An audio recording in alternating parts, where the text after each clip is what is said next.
Hi everyone, I am Bingling Ma and my friends here, Anita Rizky and Zhang Qiwei. Today we will discuss one of the Malaysia most urgent yet persistent social issue, housing inequality. This problem relates to SDG 11, sustainable cities and communities. At first glance, it seems like we have enough homes. In fact, Malaysia has been facing housing crisis for a few years. We can find some data as evidence of this problem.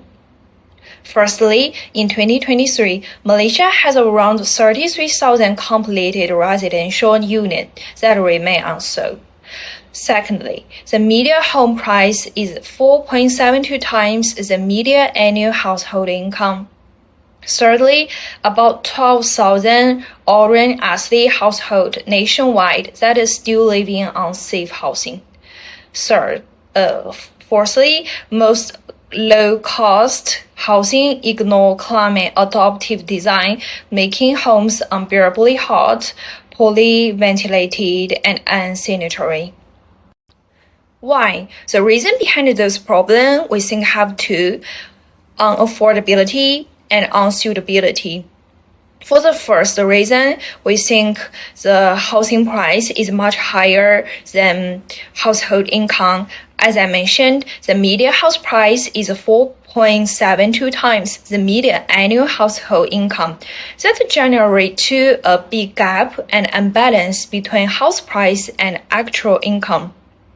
Secondly, we think modern house is unsuitable for Malaysia's climate. It ignores basic climate responsive design. It's also disconnected from community needs and community participation. So we can see Malaysia's housing crisis is not a housing shortage. It's not a matter of supply. It's a housing disconnected. Our policy brief argues for a new approach by returning to vernacular architecture. This means learning from traditional Malaysian housing design that are climate responsive, affordable, and culturally rooted. We propose 3 key recommendations, which we will walk you through now. We propose 3 key policy recommendations that combine traditional wisdom with modern needs. These are not just design choices, they are solutions that improve affordability, comfort, and dignity. Many modern homes ignore basic tropical design. Traditional Malay houses had elevated floors, natural airflow, and lightweight materials, all suited to Malaysia's hot, humid climate. By mandating passive design in affordable housing, such as cross ventilation, shaded verandas, and rain-friendly roofs, we can improve thermal comfort and reduce energy use. Why this matters? First, less dependence on air conditioning means lower bills for low-income households. Second, more comfort means better health and well-being. Third, homes that reflect local identity means stronger senses of belonging. The second recommendation is to promote community-led housing, like the model used by Epic Homes. This approach brings residents and volunteers together to design and build homes in just 3 days. By 2024, Epic had built more than 170 homes and engaged over 7,000 volunteers. It's more than building structures, it's about restoring dignity and ownership. What's the benefits? First, residents help design their homes, ensuring the real needs are met. Second, stronger community ties formed through collaboration. Third, costs are reduced by using volunteer labor and local knowledge. Top-down projects often fail because they ignore the human element. Epic shows that when people are involved, homes become more than shelters. They become source of pride. Our third recommendation is about building smarter by using local materials such as bamboo, clay bricks, and timber. These materials are cheaper, more climate-friendly, and support local economies. Currently, many low-cost projects rely on concrete-heavy designs that trap heat, raise costs, and harm the environment. Instead, traditional materials can cool homes naturally and reduce the carbon footprint of construction.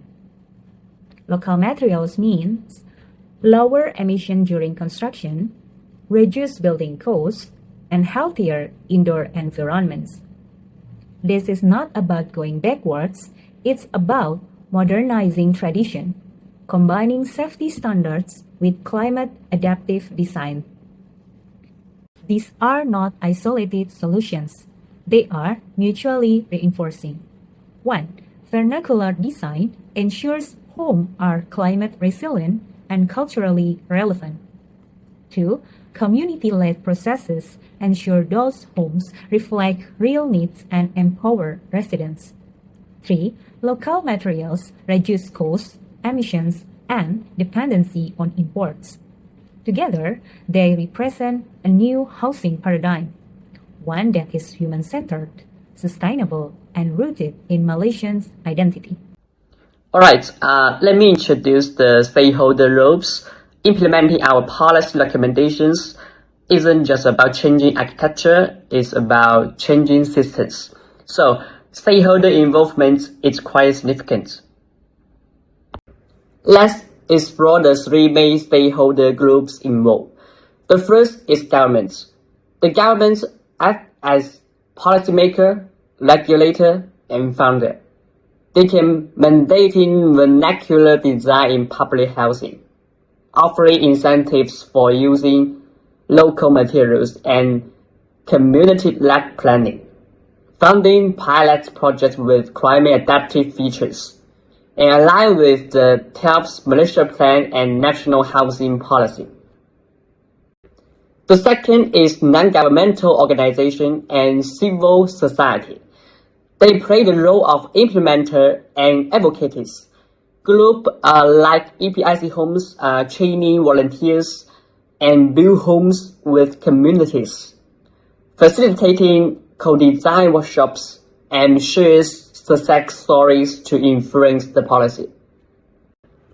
The final is B40, M40, and Orang Asli communities.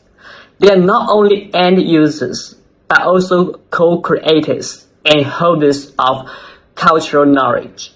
They can join design planning to reflect real needs, share local wisdom on climate and materials, contribute labor in community-led builds, and maintain homes for long-term sustainability. The government sets the framework, civil society drives innovation, and communities bring wisdom, heart, and hands. When these groups join together, they can do more than just build houses. They can rebuild trust and rewrite cultures and create homes that will last for generations.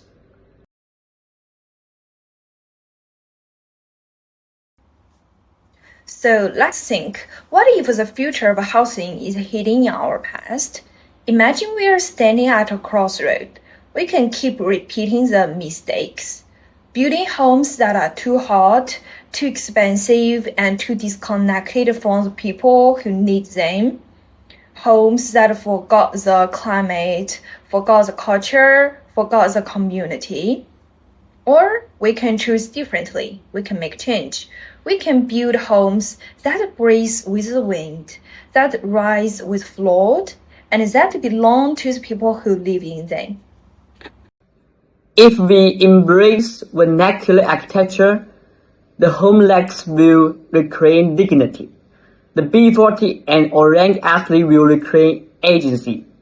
And Malaysia will reclaim its role as the leader in sustainable and human-centered housing. This is more than just design. This is justice, resilience, and identity built into every wall.